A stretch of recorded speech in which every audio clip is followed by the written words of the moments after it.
Magandang hapon mga kababayan. Nandito po tayo ngayon sa boundary Lapu-Lapu ang Mandawi. So papunta tayo ng opisina. So by the way mga kababayan, kung hindi ka pa na-subscribe sa ating channel, pa-subscribe na, pa-like and share ang ating video para manabadad ang ating subscriber sa ating munting channel. And then kung mga kababayan, just in case kung if you have opened the door, share your blessings. They have feeding program is coming 2023, December 2023. If your blessing is good, if you are so many blessing from the God, you must be open the door and share your blessings. By the way mga kabayan, mag-comment po tayo ngayon. Ngayon mga kabayan, magko-comment po tayo ngayon sa kay Duterte. So ngayon mga kababayan, hindi na nila tinuloy ang investigasyon tungkol kay Duterte. Siguro sa akala siguro sa palagay nila mapapahiya sila, kaya hindi lang nila tinuloy ang investigation tungkol sa EJK. Ano pa sabi ng mga abogado? Wala nang EJK. Hindi talaga basta kung may people EJK ang sabi sa iba, hindi pa natulad EJK talaga. Ang mayroon ng batas yan is homicide.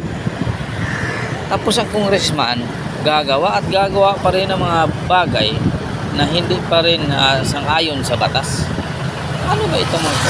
Ngayon hindi na tinuloy nila, hindi na nila tinuloy ang investigation tungkol kay Duterte kasi sa akala siguro nila, nakikita siguro sila mapapahiya sila. Tingnan mo, siguro tumitingin sila sa social media na sila ay palagi ng taong bayan ay talagang nagagalit sa kanila, di ba? Ano pang tingnan mo ngayon mga kababayan, tingnan mo ngayon ang mga doon dito sa Cebu, mayroong dalawang Koreano tulis, ninakawan, looban ang kalambahet at tinulis pa, ginapos.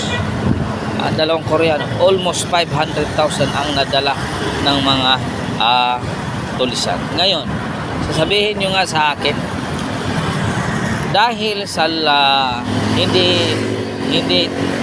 matapang ang ating gobyerno ay ngayon, ang mga kriminal ay sila na ang pinakamatapang kasi sila din ang resource person na gumagawa sila ng batas, di ba? Sila ang resource person na gumagawa sila ng batas, sila pa ang resource person. Saan ka magaling mga kabayan? Mga confiscated drug lords ang ginagawa pang resource person. May mga kaso na. Ngayon, anong nangyayari sa ating mga kababayan? Hindi na takot pumasok sa bahay. Hindi na takot pumasok sa bahay para lang pag na hold upin ang isang tao. O ngayon, may drug operation sa Sultan Kudarat. O dalawang pulis patay. Anong masasabi ninyo? Lawless blood. Lawless blood daw. Lawless blood ba ito na pulis na namatay? Lawless blood para sa mga criminals. Lawless yan. Pero paano yung gobyerno? Paano yung mga pulis? Pinagastos-gastusan mo, pinapaaral mo, tapos ngayon pinatay lang ng isang criminal. Ito ba ay tama? Mas mabuti pang mga criminals sila ang mawala dahil sila ang sagabal, sila talaga sagabal sa pagunlad ng ating bansa. Mas mabuti pa sila pa yung may-ari kaysa mga pulis natin, 5 taon nagpag-aral, hindi pa ka makapasok sa pulis kung hindi ka pa magbibigay.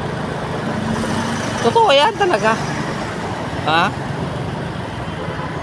Tapos ngayon papatayin lang ng isang mga criminals, papatayin lang sa mga drug lord, papatayin lang sa mga addict kasi lulis lulis sa blood para sa mga drug addict, drug protector. Itong mga to, ito sila ay mga drug protector talaga. Kalain mo, naging resource person pa. Ito sila ay naging drug protector. Kaya kasi, sila ang pinapanigan pinapaimbestigahan pa. Gumawa ka ng batas, paano ka makapinawala ang ganyang klaseng tao?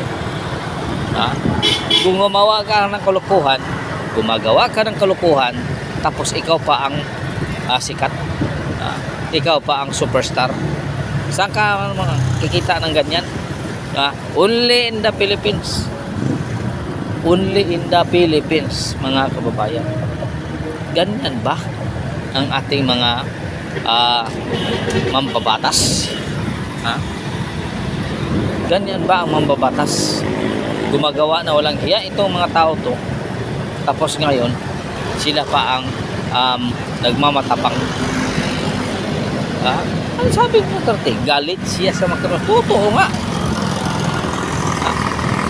Lumakad ka sa bahay mo, pagkatapos pag balik mo, may nang nangyayari na sa bahay mo. May nangyayari na. Ngayon, anong mangyayari sa iyo?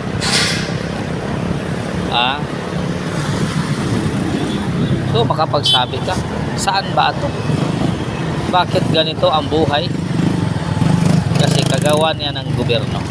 Kagagawa ng gobyerno na hindi matapang ang ganyang klaseng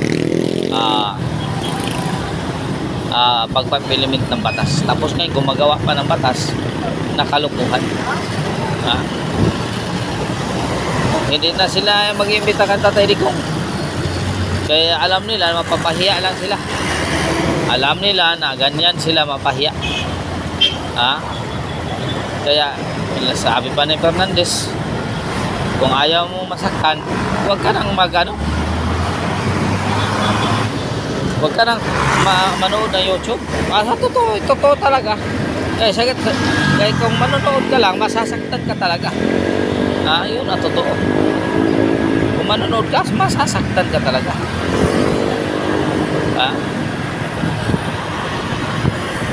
Yun talaga ang katotohanan. Masasaktan ka kapag manonood ka. So by the way mga kababayan, maraming salamat sa inyong suportahan. Hanggang dito na lang po mga kababayan. Yung sa akin mga kababayan, God is good all the time God is good. Senior kaninyong tanan mga kababayan. Maraming salamat po mga kababayan.